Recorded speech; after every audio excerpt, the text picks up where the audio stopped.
Language is more than just words. It's how we define our identities, how we name the forces that surround us, and how we shape power. With it, we create community, establish laws, share our aspirations for the future we want. And without it, voices get lost, left behind. Our first speaker, Kimberle Crenshaw, has spent her career giving people the language to share their unique experiences, define their obstacles that stand in their way, and write a new future with more justice, equity, and opportunity. Dr. Crenshaw is a trailblazing scholar and writer on civil rights, Black feminist legal theory, race, racism, and the law. As a distinguished professor of law here at UCLA and chair of the Promise Institute in Human Rights, her work pioneering the field of intersectionality, critical race theory, has defined how we understand identities, oppression, and discrimination. And her influence stretches globally, lifting up those whose voices have too often been silenced here in California, the United States, and around the world. Now I'm honored to invite to the stage distinguished professor of law, Kimberle Crenshaw.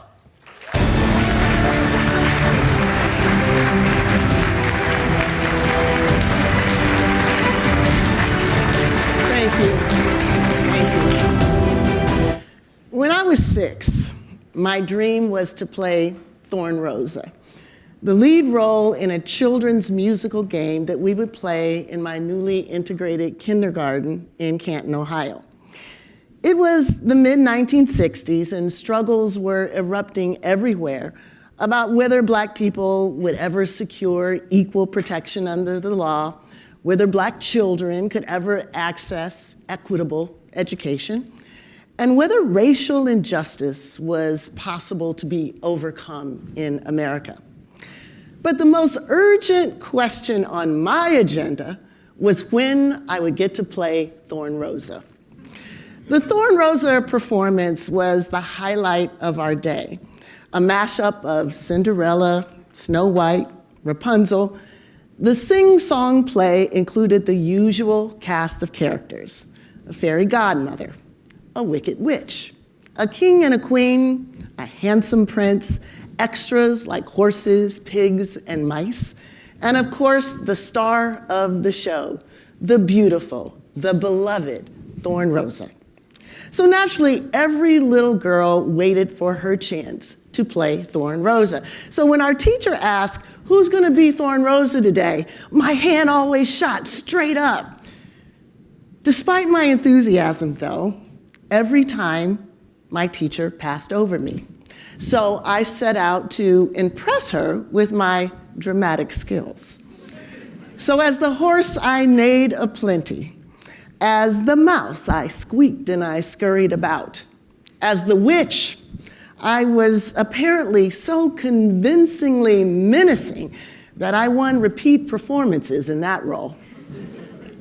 But with the end of the school year coming, I began to panic that I'd lost my chance to be Thorn Rosa. So on the very last day of school, I bugged my teacher every hour, reminding her that I'd not yet played Thorn Rosa. So finally, in the last minutes of the school year, she gathered all the children on the schoolyard, had them circle me with their hands upright for the archway for my grand entrance.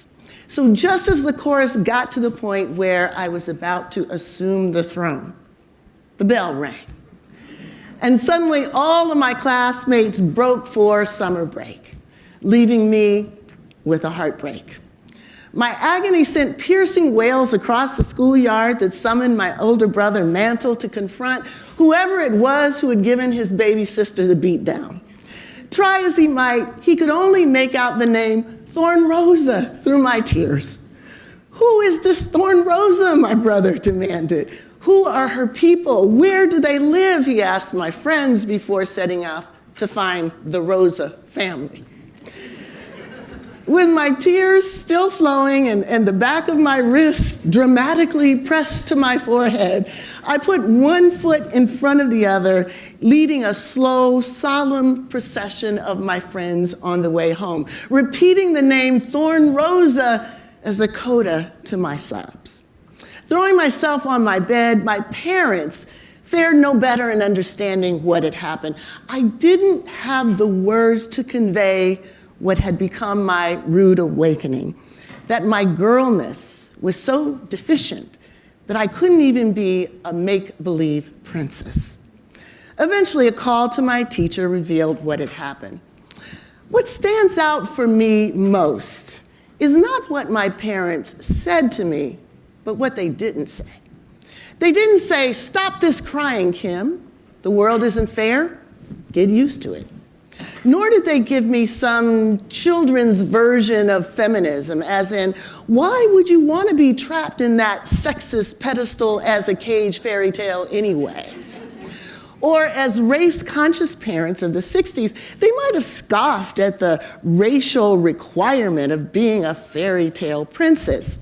Black girls don't want any of that anyway, they might have said. They might have even reminded me that wanting to be Thorn Rosa and being disappointed was certainly nothing compared to being refused service in a restaurant or being denied a job. Worst of all, they might have said there's no point crying over something that we don't have the power to change. Happily, my parents refused to deny that I had been wronged. The thoughtless devaluation faced by little black girls like me had not been widely understood. It didn't have a name. It didn't have a place among the litany of racial injustices that black people were protesting at the time.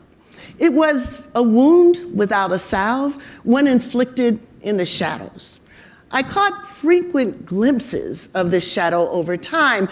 Trying to uncover that shadowy presence became part of my lifelong search to bring the unique harms experienced by black girls and women out of the darkness. I would finally find a way to cast light on this when I discovered the story of another black woman who also had no name for the harm that she experienced in the shadows. Emma DeGraffenreid sued her employer for discrimination on the basis of race and gender. She faced a dubious judge who couldn't understand how she could have experienced race discrimination because the employer did hire black people, nor how she could make a claim for gender discrimination because the employer did hire women. That the blacks were all men and the women were all white didn't seem to make her claim any more credible to this judge. If she couldn't tell a story as race discrimination or as gender discrimination, then at least according to this judge, there was no legally significant story to tell. Emma's access to justice was compromised because she lacked a framework to capture the unique vulnerability of being a woman who was black and a black person who was a woman.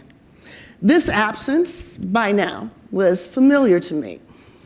But I had a hunch that there was a way to provide a prism to see behind that shadow by visualizing through an everyday metaphor how the dynamics that shaped Emma's experience came together. So I fashioned intersectionality as a word picture that captured the experience of being entrapped by two axes of exclusion, in this instance, racism and sexism. The combined effect was a condition that demanded naming. The consequences could only be addressed with remedies that acknowledged these intersections. I arrived here in 1986 as a young faculty member with this idea that was born out of my experience. And in the years that followed, my colleagues in the law school, in women's studies, in African American studies, in sociology, and elsewhere, nurtured an intellectual environment that helped me water this seedling into a framework that since traveled across disciplines, institutions, and even national boundaries. Over the years, I have seen how intersectionality wasn't just a problem faced by Black women, but by women of color, working class women, immigrant women, queer and trans people, disabled people, and in fact, anyone who faces multiply structured disadvantages in law, in employment, education, healthcare. Quite frankly, every economic, social issue I've studied since bears the marking of intersectionality. Now, the condition of intersectionality's possibility was the university's openness to new ideas, to new disciplines, to new ways of thinking. It was in this milieu that I taught the first course on critical race theory in the nation, a class committed to interrogating the laws, the norms, and the knowledge systems that had facilitated and justified inequality. And that seed eventually blossomed into the critical race studies program, a new subdiscipline in law that validated knowledge emerging from the margins of our society. So that's the good news.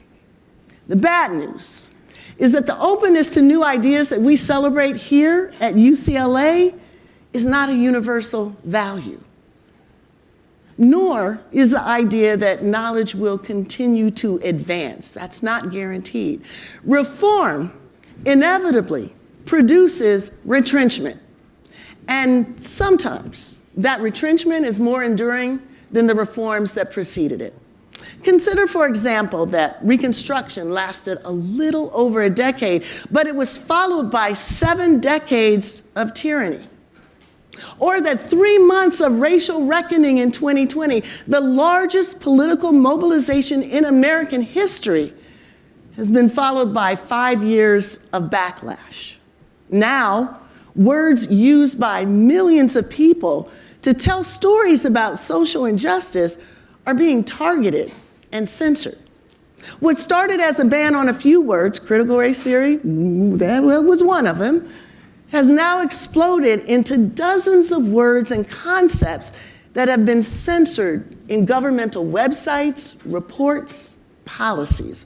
Words like Black, discrimination, disparity, equity, equal opportunity, inequality, intersectionality, implicit bias, racial justice, oppression, segregation, systemic, and women.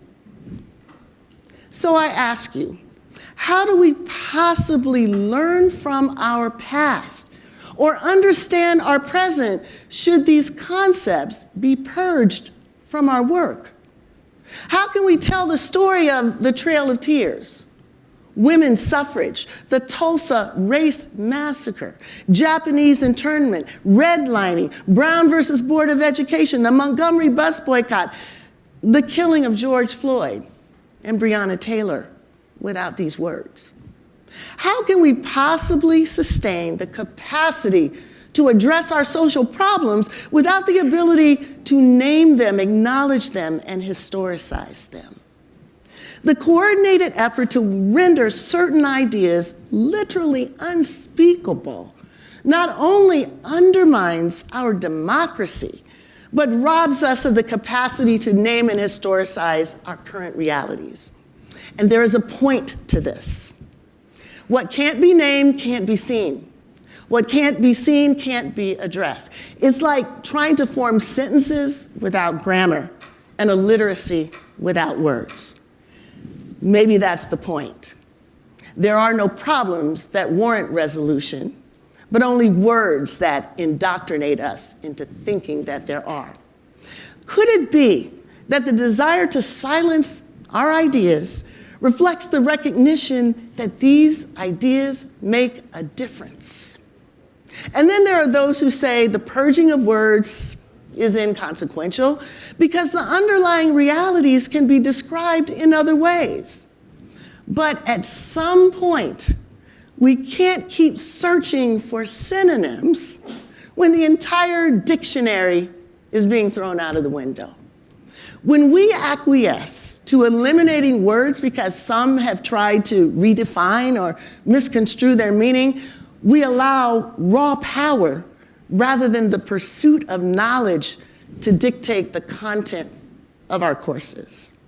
So what is there for us to do? I have no magic bullets here. We have no magic shields. Our universities do not stand apart from history. We rise or fall with it. The only guarantee, though, is if we don't fight for our freedom to think and to learn, then we will lose it. Academic freedom is not merely incidental or a byproduct of our democracy, it is its cornerstone. As Toni Morrison so presciently noted, if the university does not take seriously and rigorously its role as guardian of wider civic freedoms, as interrogator of more and more complex ethical problems, as servant and preserver of deeper democratic practices, then some other regime or menage of regimes will do it for us, in spite of us, and without us. Thank you.